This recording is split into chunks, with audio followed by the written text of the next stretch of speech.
Hello everyone, welcome again to the CrossFit ETHOS podcast. We are in episode number 5 and now there's a lot of us in frame. Joining me today is Team CrossFit ETHOS representing both the facilities of each individual member as well as the Philippines, and they have made it past the quarterfinals and moving on to the semifinals, which is going to be in Korea in just a few weeks. So what I'm going to do is we're going to do a round of introduction. I'm going to start from my rightmost. So please go ahead and say your name, introduce yourself, as well as let's go into the first question for the day, which is, how did you get into CrossFit and how has that impacted your life? My name is Miggy Reyes. I do CrossFit here at CrossFit ETHOS right now. Well, of course, I started CrossFit a long time ago. But I started it because there was like a YouTube video of like Rich Froning, one of the greatest. He was doing a workout. I wanted to do the same thing. Stumbled across CrossFit gym in Alabang. Fell in love with it from the first day. Continued my process into doing CrossFit as a coach, having a box and all that. Been doing it for almost 10 years. In terms of how it impacted my life, very heavily. I've met a lot of great friends, families, literal friends that turned into family through CrossFit. And I'm very thankful for that experience. And next up, introduce yourself. I'm Kat Reyes. Started CrossFit late 2020 during pandemic. I was into bodybuilding before CrossFit, and then at that time I wanted something yung parang pang cardio type of workout. I want some extra work. And then after that I fell in love with it. Just CrossFit. Just CrossFit. How has it impacted your life since you started? Since starting CrossFit, I've become more relentless. If may hardship na mangyayari sa life, just ready to tackle it. Ganun. Tackle it, yeah. Person to my left, next, please introduce yourself. Larry Liwanag from CrossFit ETHOS. I started doing CrossFit latter part 2015. I wanted to go into the military sa US.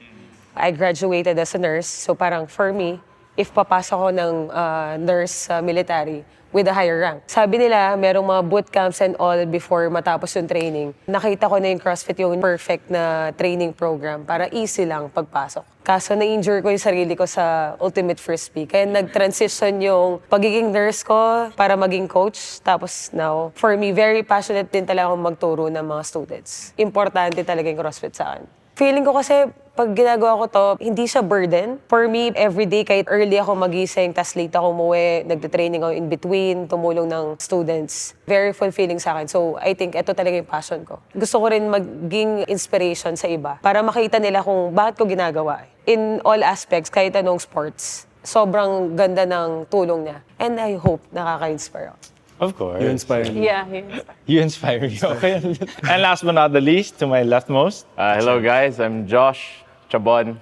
I coach here at CrossFit ETHOS. CrossFit 1229 showed up in front of our doorstep, and then I was looking for something to get stronger just in the sport of football. But at the end of the day, I just got hooked in the sports side of it. I never looked back. I tried other things. It just won't work. Here I am now, like finally, like a decade after, like there's some next level competition to look forward to with these guys. How has CrossFit impacted your life since you started doing it? Same as what Miggy said, meeting new people all the way, but at the same time, knowing like who's actually authentic, like who's not worth your time. It's very true, yeah. I think I got to know myself a lot more. That's a good perspective. Yeah. For those who don't know, CrossFit, it dates a while back. I want to say that CrossFit started roughly around 2004, as early as that. Just the methodology, as far as we're concerned. But in 2007, CrossFit turned into a competition. So CrossFit is not simply this aspect where there's the competition side. It's actually a form of health and wellness approach. So it's a strength and conditioning program at its core. But in 2007, the world decided that, hey, this is fun. We're measuring repetitions. We're measuring time, we're measuring weights, why not make a competition out of it? So the first CrossFit Games happened, and that was like in a ranch somewhere in the US. And a few years later, they realized also that, hey, this is fun individually, but it seems like this might be also fun as a team. So all 4 of the athletes before you right now have experienced both the individual and the team aspect. So very briefly, I just kind of wanted to talk to you guys about that.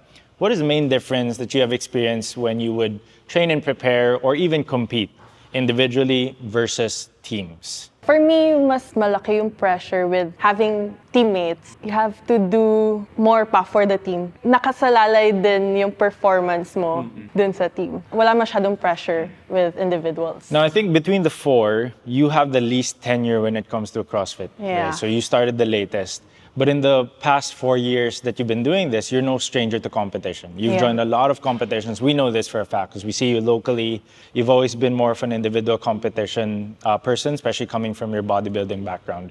What is the one thing that you look forward to the most working with the team now? Having fun there in Korea, like showcasing our hard work. Also looking forward to showing them the chemistry that we built during our training. So Lara, I know that you had a Frisbee background. Now that's a very team-related sport. Then you got into CrossFit and that's very individual. What are your thoughts about individual versus team competition? Pag individual kasi, ikaw lang eh. Regardless lahat ng training mo, kung ano yung pinerform mo, yun na yun. Pero pag team, may strength, merong weaknesses. Parang you need to compensate just so pare-parehas kayo. For example, yung isa sobrang bilis, katulad nito. Siya na yung super bilis. So kapag nagtitraining kami, siya yung naka-pair up ko. Alam kong mamamatay ako. Yeah. Kasi I need to parang keep All up. of us It's do. either kasi sumabay ka dun sa fastest or you go dun sa pinakamabagal. Just so maging equal kayo lahat. Pero at the end of the day, meron kasi talagang, okay, advantage mo to. Kung alam mong magaling ka dun, parang ibigay mo yun na yung skill mo doon or yung effort mo doon just so mag-compensate ka sa mga ibang teammates mo. Tapos kahit na gusto mo manalo and all, kung ano yung effort ng team, you work as a team. Hindi ka pwedeng one-man team dahil sanay ka na nanalo na mag-isa. This time parang kami, nag-match lang din lahat ng skill namin. Actually, hindi namin talaga in-expect na makakapunta kaming Korea. Yun talaga. Yep. Parang kami, okay, laro lang tayo. Kung saan tayo makakapunta, kung ano yung meant na mangyari, yun na yun. Nangyari lang na parang lahat ng workout, siguro nag-match sa skills namin lahat. Tapos, strategize na binigay mo. So, kaya lahat in-execute na maayos. Yeah. And lahat nung coaching habang nag-workout, kailangan mo lang mag-stick kung ano sinabi ng coach mo sa'yo. Kasi feel niya na yun yung kaya niyong gawin.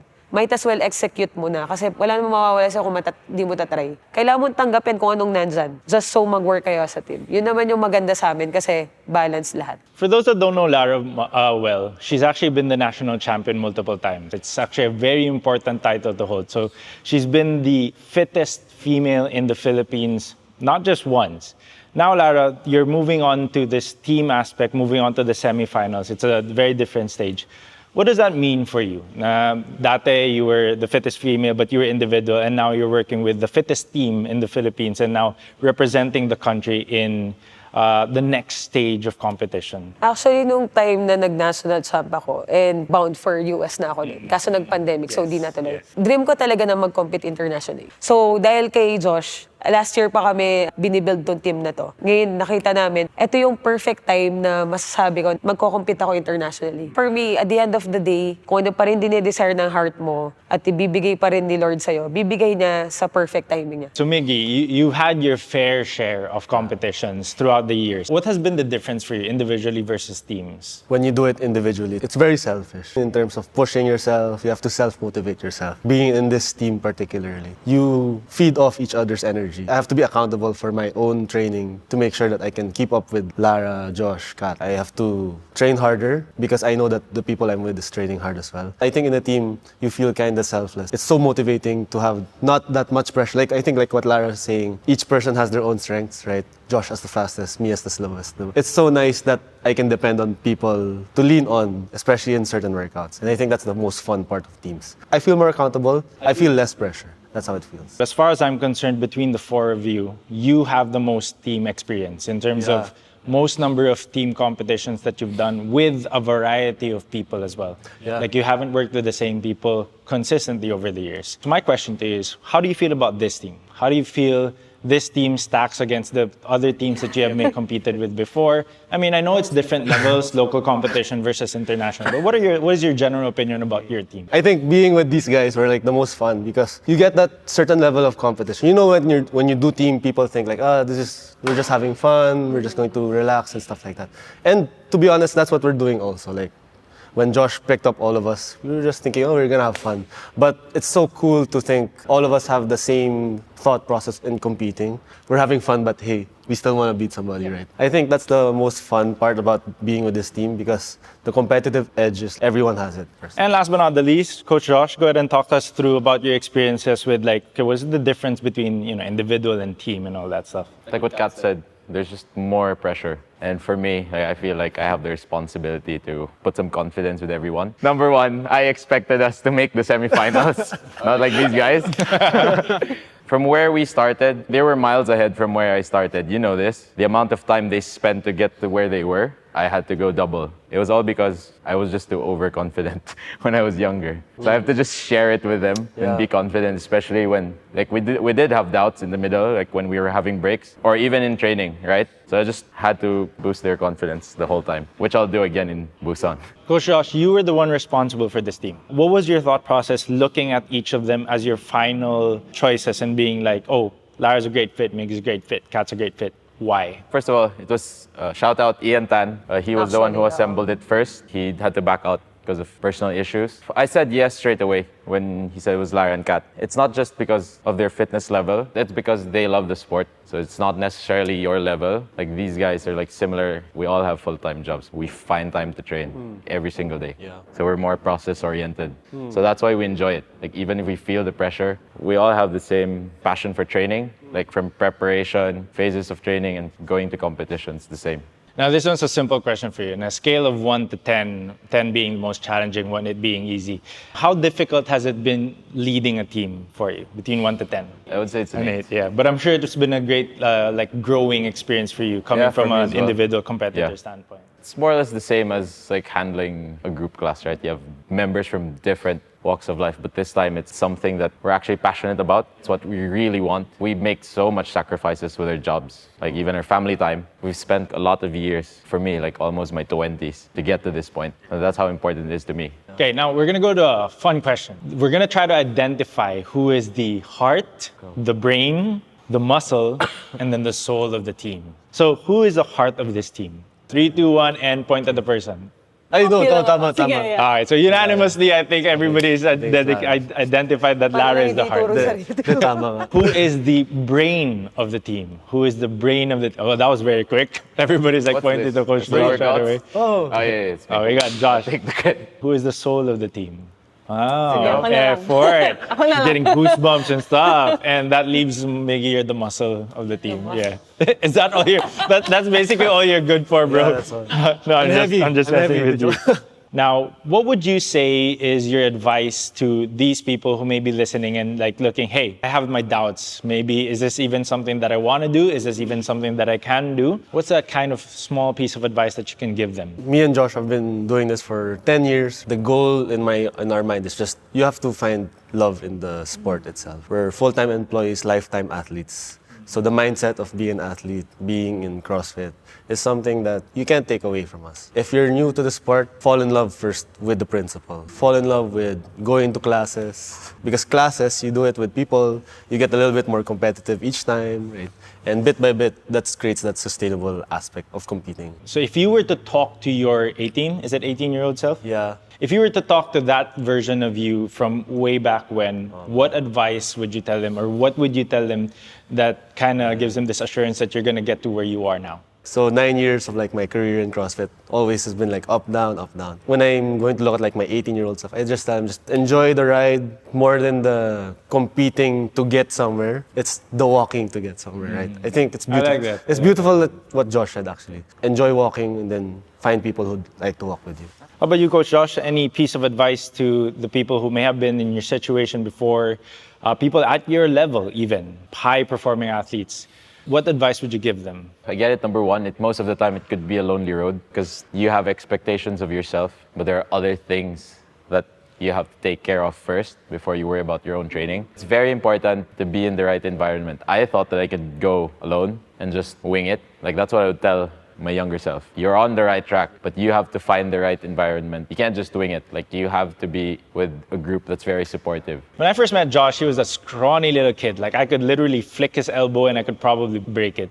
Now it's been a journey, Josh, to get from like where you are to where you are now. What would you say to your old self if you were ever to look back? Find structure. I had the intent. I still have the work ethic, but I just tell myself to work smarter. I'm just more educated now. Whether you're just for fitness in general or you want to be a top performing athlete, you can't just go 100% the whole time. You have to learn how to peak. Now, Lara, unlike most, this is probably the highest level that they're ever going to achieve in terms of the competition side. Now, you, on the other hand, you have achieved national champion level. So I feel like a lot of the people who'll be listening to you are the people who have experienced the same thing, not of the same level. People who may have competed in the past before, they may have podium, they took a backseat because of real life and are now back on track or want to get back on track. What's your advice to these kinds of people? Before, hindi ako nagko-compete not unless ready ako. First time na mag-open ako, yung time na nag-national champ ako, nag-ready ako ng 5 years before ako nag-step in sa open. Nung time na nabuhay ulit yung competition, like pag-invite nila sa akin, feel ko kailangan ko mag-step up ulit just so ma-meet ko yung level nila. Nandun naman lagi yung passion eh. Meron ka lang goal like you're doing it for longevity or you want to compete talaga. For all the people na gusto mag-start, dapat talaga love nyo muna yung ginagawa nyo. Like hindi siya burden whenever you go into the class or do CrossFit. Kasi never nyo siyang ititreat na punishment. Dapat every time na nandito kayo, ang goal nyo is maging progressive yung nakukuha nyo. For me, longevity talaga. Gusto mo tong gawin for the rest of your life. I have a follow-up question for you. Now, this was supposed to be asked of everyone, but I feel like everybody's been giving insights on like how you're able to balance. But unlike the other three, they pretty much set on like a 9-to-5 job. You, Lara, on the other hand, you're a business owner. I know for a fact that being an entrepreneur while balancing an athlete life is so difficult. How do you do it? How do you find that balance? Iniisip ko, gusto kong ma-feel nung tao. Kung sino man kausap ko, client ko, student ko, coach, o kaya family member, relatives. Gusto ko ma-feel na merong positive na vibe. Every time na na-feel nila yun, nagiging at home sila.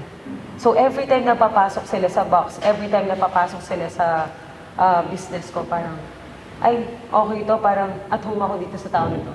Kasi parang baliktarin mo yun. Ikaw yung maging client, so yung maging coach mo. And very welcoming siya na ganyan. Hindi yan magsastop. All throughout yun, magsusupport sa'yo. Tinatry kong tanggalin lahat ng negative. Just so parang yung goal ko, maset siya at maging achievable.